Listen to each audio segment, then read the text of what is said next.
guys, Howard here with Celebration Day from Led Zeppelin, of course. And I think there's two distinct versions that most of us have heard. One would be from Led Zeppelin 3, of course, and then the other one would be from the Madison Square Garden shows featured in The Song Remains the Same, okay?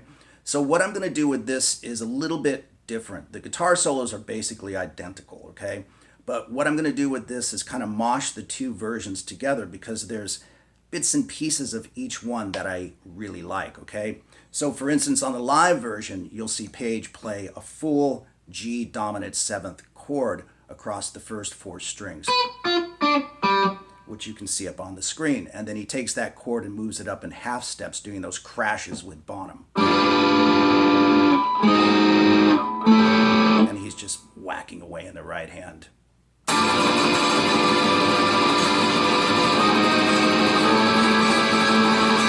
And then he breaks out into the riff. But what I'm doing in this version, you can play it like that if you want to. It's pretty cool to do. But on the recording, you hear him just play the first 3 strings in a D7 chord shape, all right? And so I'm on the 7th fret on the G string, 6th fret on the B string, and 7th fret on the E string. And he's sliding into the chord with half steps.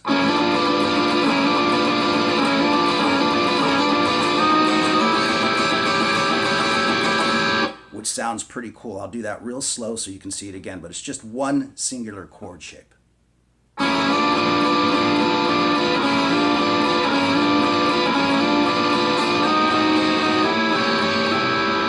Pretty much like that. I hope I did that right. All right, let me do it up to speed.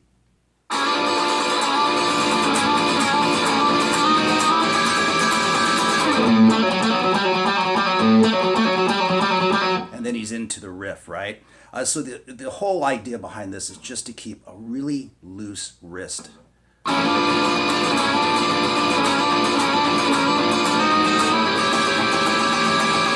And then he busts out into the riff. Now the riff that he plays here live is different from what he plays in the studio.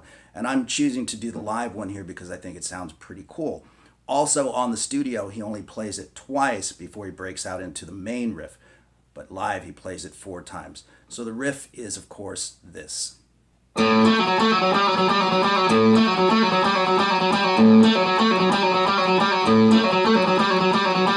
So that's a pretty cool riff. So as you can see from the tab, I'm pulling from the 7th fret on the D string to the 4th fret. And basically what you want to do is just keep your first finger down the whole time. So we hit the open A string, and then we are off and running, right? Now, even though it starts off with a pull-off, you still want to play this whole lick with alternate strokes. So you want a downstroke followed by an upstroke.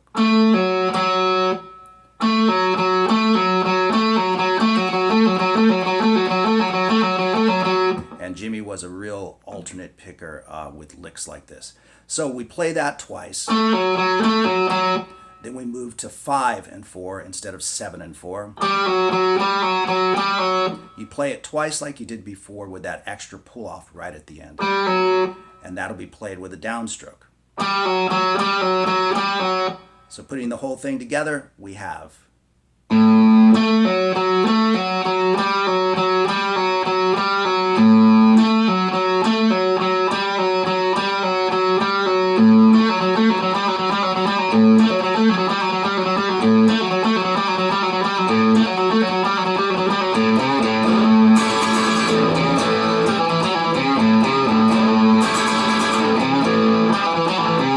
And we move to the next riff, which is really the main riff, okay?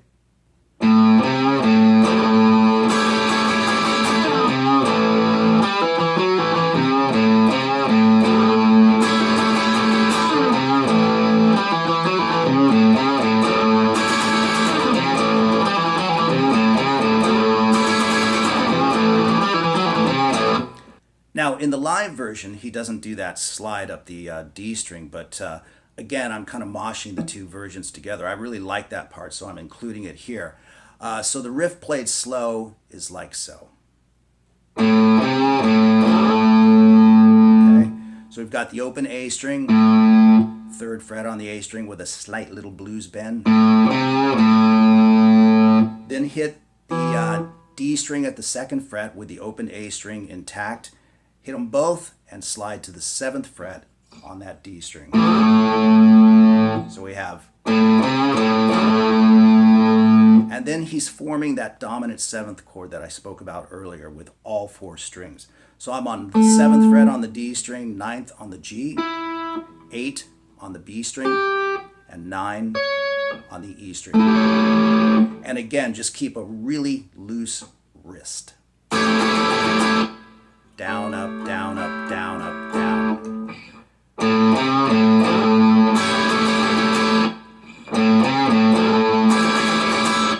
Come back to the 3rd fret on the A string. I know you can see it on the tab, but for those of you who prefer the visual. Now what you want to do there, give it that same bluesy bend, 3rd fret on the A string, and then connect with the A power chord. So you want the open A string and the fretted D string at the 2nd fret. And you don't have to catch it every time, but it sounds pretty cool if you can get it in there. Right? That sounds kind of cool. And then that's followed with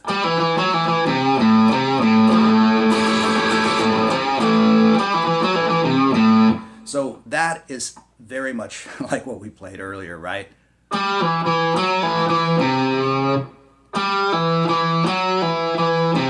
So I'm pulling from 5 to 2 on the D string, followed by that exact same picking, down, up, down, up. Then move to the 4th fret, 4 to 2, and again, the bluesy bend on the A string. And then you start the whole riff over.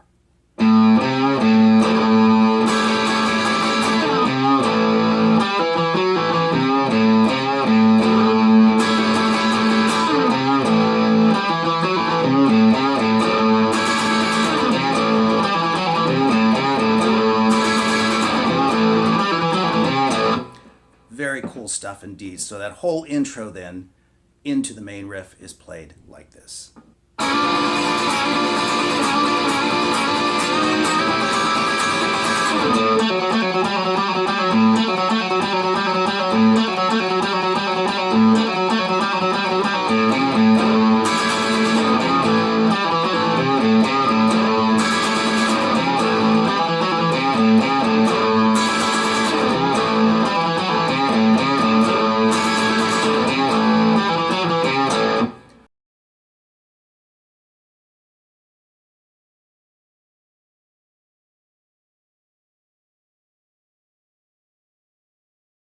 And then, of course, we're into the chorus of the song. And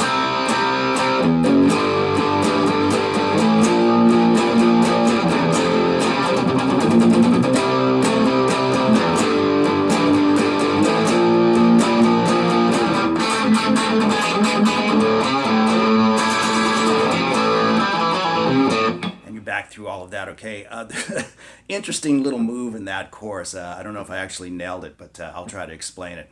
So we've got a C bar chord, 3rd fret on the A string, and then barring the D, the G, and the B strings at the 5th fret. And you just want downstrokes right here. 3 downstrokes. So for that, we have an open E string, and then a bar chord, F sharp at the 2nd fret, 2nd fret on the E string, 4th fret on the A string. Move it up a half step to G. So we have. Now once you're here, he's just in a boogie pattern, and if you've watched him play this live, his wrist is just super loose and he's just flowing back and forth.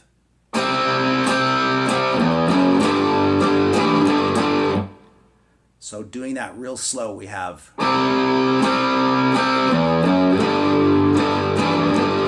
So you can see once I've landed the G chord, I go into an upstroke, and then grab the A string at the 7th fret, traditional Chuck Berry stuff, like that. And that will be a downstroke. Let me do that real slow because I don't want to get it too complicated where it doesn't need to be.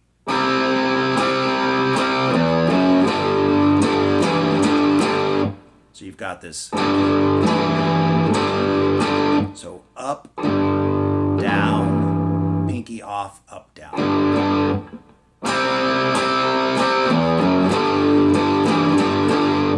Then we want to go.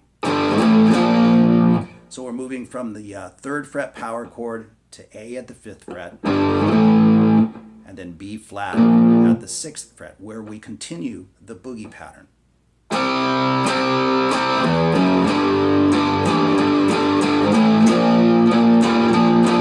So you can see what's happening there, the exact same thing. And if you notice, it's just this action in the right hand.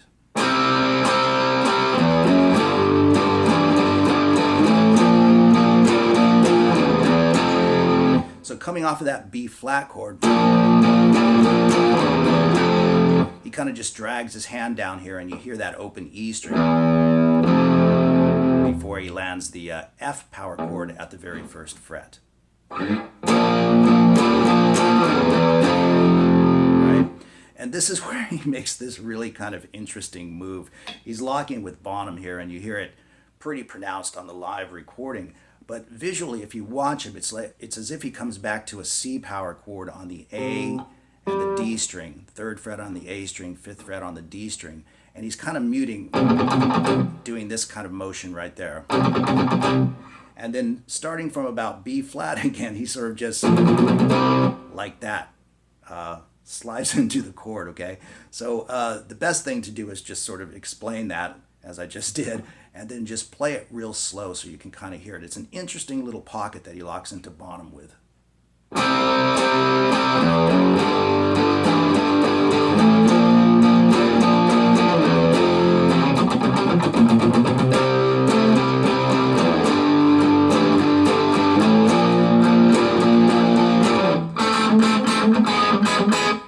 So you can see what he did there after he played that slick little move. He comes back and plays the C chord up here as a C power chord. 8th fret on the E string, 10th fret on the A string, so that he can do the boogie pattern. But the rest of it is the same.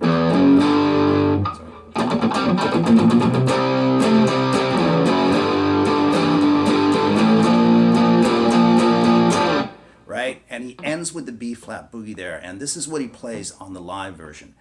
It's essentially F to E, but it's really F7 to E7. But on the live version, you'll hear him play this. 1st fret on the B string, 2nd string, and 2nd fret on the G string, 3rd string. So you want to go down, up, down, up, up. And there's a little bit of muting involved in that. Down, up, down, up, up. Again, just keep it nice and funky and down, up, down, up, up. But kind of keep it moving and percussive. Now again, that's what he plays on the live version, but on the studio version, you really hear those dominant 7th chords,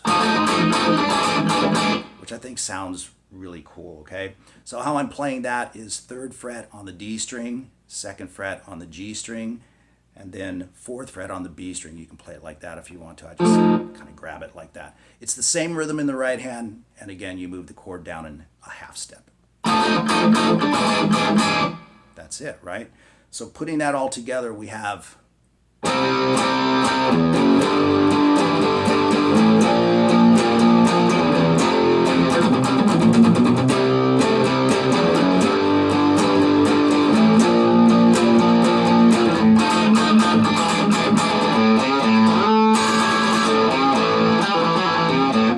back to that, okay? So that's all the parts of the song, the structure of the song itself, that extended intro, the verse, and then the chorus. So let's talk about the solo, which I played at the very opening of the video.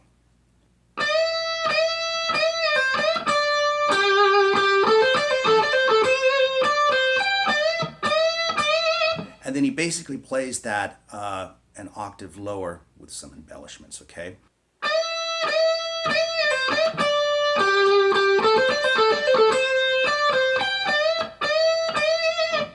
And then we have this. So that's a great lick right there. That's a good exercise, by the way, right? So he's got these pull-offs going on. And you notice it's basically alternate picking, the way Jimmy works this. And I was talking to one of my students about this the other day. When you watch him play, he's got really good right-hand alternate picking approach. There's a sentence for you. So he does a pull-off, but you notice his hand is still playing down, up, but that upstroke is like a ghost stroke. And then he picks the next two notes. That way his hand is in the right motion to catch that. So it's really like as if he did play all four notes. Down, up, but with that second one being a pull-off. And then he does it again. So in his right hand, it's just alternate strokes, once again, despite the pull-off, like what we're talking about at the beginning of the lesson. But it's that alternate stroking that allows him to play it clean and fast. So anyway, he plays that lick, and then he goes into playing the beginning of the solo an octave lower.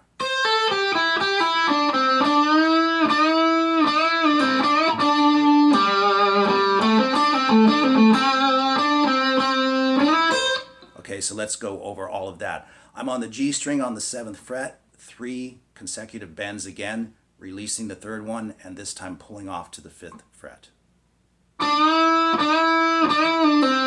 Come back to 7, once again park it. 5th fret on the D string, and we're going to play that note twice, of course.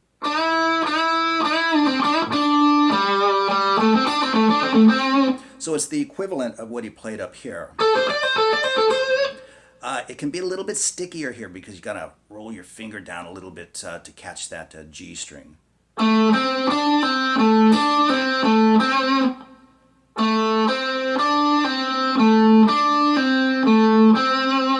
So we have.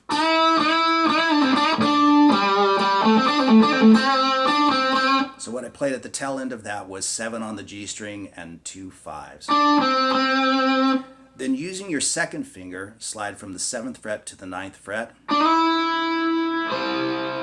and catch the 8th fret on the 1st string. And that's making his way up here. So the shape stays the same. So you can see that on the tab, but I'm on 13 on the E string and 14 on the G string. Move it down a half step.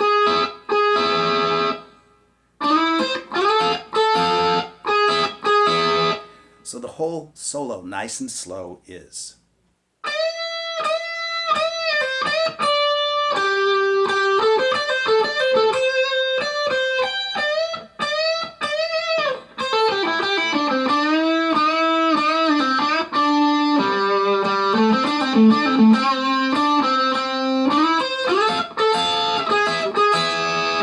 Pretty cool solo from Jimmy. Very brief and to the point, right? It's really, really cool.